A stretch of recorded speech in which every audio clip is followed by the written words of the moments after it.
Hello everyone, I'm San. You're listening to San's live stream on Instagram. If you want to ask questions and chat more with me, don't forget to follow my Instagram and look forward to more upcoming live streams. My dear friends, it's now 11:41 a.m. on July 30th, 2021. The internet is a bit slow, but just wait a moment and it'll get better. It just needs to get used to its new life, you know. Thank you all so much for listening to my podcast. Thank you all for loving my podcast. Which episode do you like more? The rejection episode or the living away from home episode? Which one do you prefer? Thank you all for loving San's podcast. Have I had lunch yet? Yes, I have. I just finished lunch and now I'm here to live stream for a bit. Someone said, "Hello, San from the US." Yesterday, I listened to podcast episode 2, Living Away from Home, and I really saw myself in your story. It was very profound. Thank you. What do I usually do after lunch? Lately, after lunch, I sit here, either reading or working. I usually go into my room to work after lunch. Many of you love the Living Away from Home episode, and many also love rejection. Thank you so much. My podcast was #1 on Spotify podcast this morning. I didn't even realize it, but a follower screenshot it and sent it to me, so I found out it hit #1. I've only been using it for a few days, so I'm incredibly grateful to all of you. It must be because you love it, right? But the ranking isn't what's important. What's important is that we're here together. You have to wash the dishes after eating. Yes, I do. Personally, I never like leaving dishes in the sink. If you leave them for a few hours, they start to smell. It won't smell fresh at all. Yesterday, I listened to Living Away from Home and sobbed. On the day I recorded that podcast, I cried too. I cried, but I cut out that part. The tears flowed for quite a long time. I had to calm myself down to continue, so I cut that part out.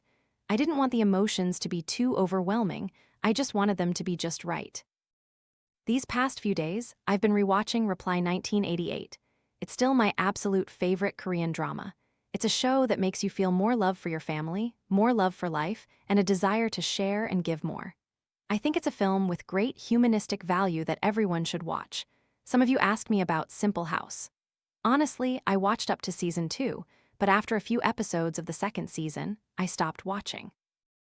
Most of the ways the characters expressed emotions involved anger, throwing things, and choosing to pull others down to elevate themselves. That's not a message I think should be for everyone. Right now, I recommend Reply 1988. It's a fantastic drama because the images in it make you really think. Every thought and action in Reply 1988 offers a perspective where people love and share. There are no evil characters in that show. So some other dramas you can watch are Reply 1988, The Sound of Your Heart, which is really good and stars Lee Kwang-soo. If you didn't know, Lee Kwang-soo is my ideal type. I really like him. Even though he's not conventionally handsome, he's so endearing. And Hospital Playlist, I hear you all say it's excellent, but I haven't watched it yet, so you can check it out. There's also Oh Hey Young Again Parts 1 and 2, and Let's Eat Parts 1, 2, and 3. If you're into American movies, there are quite a few. Let me list some for you. For short series, there's Black Mirror, the one with Miley Cyrus, which is very good. For romance films, there's Notting Hill, which is a very famous movie. Have I had lunch yet? Yes, I finished about 30 minutes ago. Do I still listen to BTS? Yes, I do, but I really like the song Stay With You, so I listen to that one all day, on repeat. My ringtone is still Stay With You. What should we do during this pandemic? During these times, first and foremost, we should focus on our health. That means truly paying attention to your health. For example, your sleep schedule. Don't stay up too late and wake up too late, even if you don't have to go to school or work. Try to go to bed around 10:30 or 11 p.m., then wake up around 6 or 6:30 a.m. and do some exercise. It's really good to make time for exercise. Also, drink fresh juices, remember to drink enough water and gargle with salt water regularly. Take good care of yourselves. You should also spend time learning. You can learn anything. If you're working now, you still need to keep learning. If you're a student, you should learn the knowledge you need and perhaps additional skills. If you're already working, you can learn a new language or skills directly related to your job. This is a great time for us to acquire more knowledge. Have I planned for August yet? Yes, I have. Lately, I haven't been creating content about bullet journals anymore because I've already shared everything I wanted to. The purpose of a bullet journal is for planning. I won't be sharing it as frequently as before because if I share it monthly, it means focusing solely on designing and drawing layouts. Drawing the same layouts repeatedly every month feels like it lacks creative content. It only has creative drawing, which doesn't align with my direction. I'll still plan normally, just without all the drawing. I'll write in my notebook and combine it with digital tools. Is going to a good university important? I think choosing a university that fits your own direction is what's truly important. Of course, good universities are where they select the best students, right? I don't deny that there will be many talented people in those environments, and going there would be very beneficial. I don't deny that at all. If you feel like you fit that school, then apply. But among all students, not everyone can get into a top school. Because honestly, later when you start working, which university you went to won't matter as much. Haha, once you start working, sometimes you'll even forget which university you attended. People don't really care about that. It depends on the place, but I think people care more about your capabilities. They often ask, what are your unique selling points? If you didn't go to a top university, then what are your skills? How good are your communication skills? How are your teamwork abilities? What are your soft skills like? You have to convince them with your competence. If you don't want to be judged based on titles, grades, or numbers, then you need to show them what you're capable of, because people will always judge. They'll always look at something to make an assessment. Am I planning to change my hairstyle? Well, if I do, I'll have to wait, but I think I'll just cut it short. Compared to having long hair, I'll just keep it like this. I won't change anything. I don't have a desire to. Back when I was in my second or third year of university, I cut my hair short, bleached it, and dyed it mossy gray smoke. Oh my God, bleaching hair is so painful and stinging, and afterwards, it's so dry. Even though bright hair colors sometimes look cool, it really makes your hair incredibly dry. I couldn't stand it, absolutely couldn't stand it. What do I think about self-care content? I've made a lot of self-care content on YouTube, you can check it out. Today I bravely submitted my resignation letter. Okay, congratulations to you. First of all, congratulations on making that choice after a lot of agonizing. But honestly, sometimes breaking up, whether it's with a lover or a job, can be a good thing. Because then we know it's not where we belong, and we can find another path that suits us better. So that's also a good thing. It's not always good to cling on and stay together when there's no feeling left. Sometimes, breaking up is actually better. Do I take naps? I almost never take naps. Only occasionally, perhaps when I'm home and there's nothing else to do and I'm bored, I'll take a nap. Whenever I'm bored, I take a nap. But we have to break up gracefully, right? Yes, that's right. When we break up, we should be decent and polite. Listen carefully, because my way of breaking up might sound funny, but it's what I do. Not just in the past, but even recently when I end a relationship, I know I won't see that person frequently in the future. I know that. In fact, there are some people I've broken up with whom I've never seen again. But there are also some I still see, though not like living together or nearby or working together. In short, we don't meet frequently. So when I break up, I always write a letter. If possible, a handwritten letter, otherwise an email. I think this is a very civilized way to break up. I'll write an email or a message on my phone with this structure. Please take notes on this structure.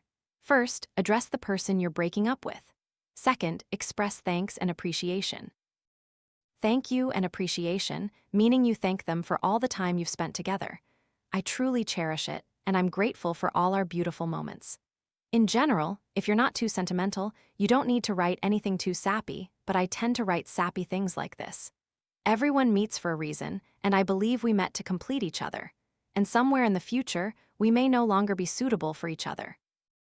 The next part after the thank you is the problem. State the problem that occurred, for example, that you're no longer compatible. So you would write, recently I felt that we argue too much, or I feel unloved, or I no longer feel like myself in this relationship. This is for a romantic relationship. For a job, it would be, I feel I'm not truly developing my abilities in the current company environment. I feel I don't have the space or conditions to develop my skills. I feel my current job no longer aligns with my future direction. Okay, the next step is to propose a solution and say goodbye. So you'd say, therefore, I feel it's best that we give each other some time apart.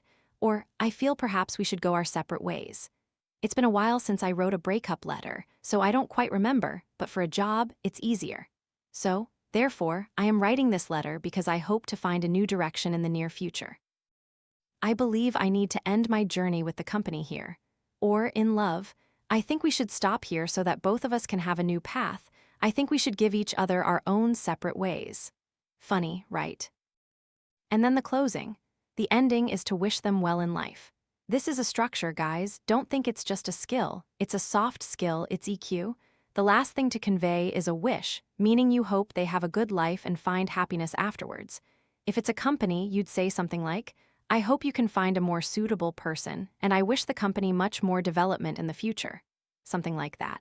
And that's the end. So honestly, even when I'm really sad or disappointed when I break up, even if I feel heartbroken and truly hate them, I still write that kind of letter. Because I believe that, after all, they were someone I chose to love. They were the person I chose to love, and that was the company I chose to work for. I have a responsibility for that choice, and until the very end, I should respect my own decision. You might think, I don't need to respect them anymore. I don't need to be polite to them because they weren't good to me, or they didn't love me, or they weren't worthy. But your own decision deserves respect. Meaning, the decision you made in the past to choose this path, you, in the present moment, must respect that. This is civility. That's why, to this day, I'm never afraid of the ex-boyfriend association, the ex-people association, or the ex-company association hating me. I never fear that. In fact, an old company even tried to bring me back. I feel that even after breaking up, we don't need to hate each other, do we? We don't need to hate each other. We can still, well, if we can't walk together anymore, then that's it. Going back to how things were initially is difficult now, but the point is, we can still respect each other to a certain extent, like two individuals. We don't necessarily have to be at odds. That's my thinking when it comes to ending relationships and breaking up. That's how I do it. When I break up, I'll send an email. Lately, I also really appreciate people who send me an email when they break up. I cherish that, and I'm sure I'll continue to connect with them in the future if possible. Oh, will you save this live stream? Yes, I'll upload the live stream on my podcast, but some people aren't like me, they break up by going silent.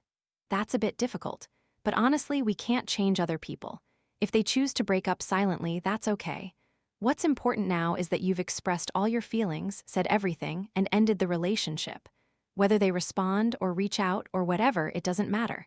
It's no longer our concern. If they leave in silence, then you can also recognize that your decision to break up was the right one. The way someone leaves your life can say a lot about whether your decision was right or not. I see you follow and occasionally share posts by footballer Ann. Could you share how you know him? I'm a football fan and I really like him. Honestly, I found out about him purely by chance. While browsing online, I saw pictures he had taken. I really love that style of photography and imagery. And he's a footballer, not a photographer, so I thought he was very talented, and I just followed him. That's how it happened. I look at his photos. The way he captures landscapes, skies, and everything is just beautiful. You asked if you need to date many people to find a boyfriend, girlfriend. Actually, it's not necessarily about dating many people to find the one. Sometimes you just meet one person, and they're right for you, and that's your partner. But you have the right to date multiple people. Don't restrict yourself too much. Just date.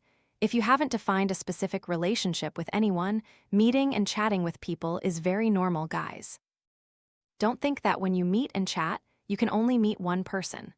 Only when you've decided this person is your boyfriend, girlfriend, and you've become an official couple, then you stop meeting others.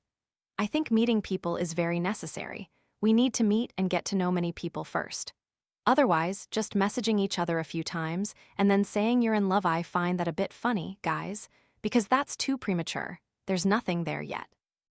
So when you're dating, what's the relationship between two people? You're just friends, guys, just friends. During the getting to know you phase, all you do is talk, go out to eat, meet up, care, and share. You can define this relationship however you want, but it's definitely not love yet. When you think it's reached the point of love, there needs to be that "will you be my girlfriend?" kind of confession. Maybe many of you don't need that, but I, San, really do. Not just saying it, but also having a ring, an asking out ring, or a necklace or something for my finger. That's usually how it is. A thoughtful man would say, "Would you like to be my girlfriend?" Asking that question is what leads to the next step. What do I think about a girl who's willing to go out to Westlake with you or eat street food with you? That means she's already giving you a green light.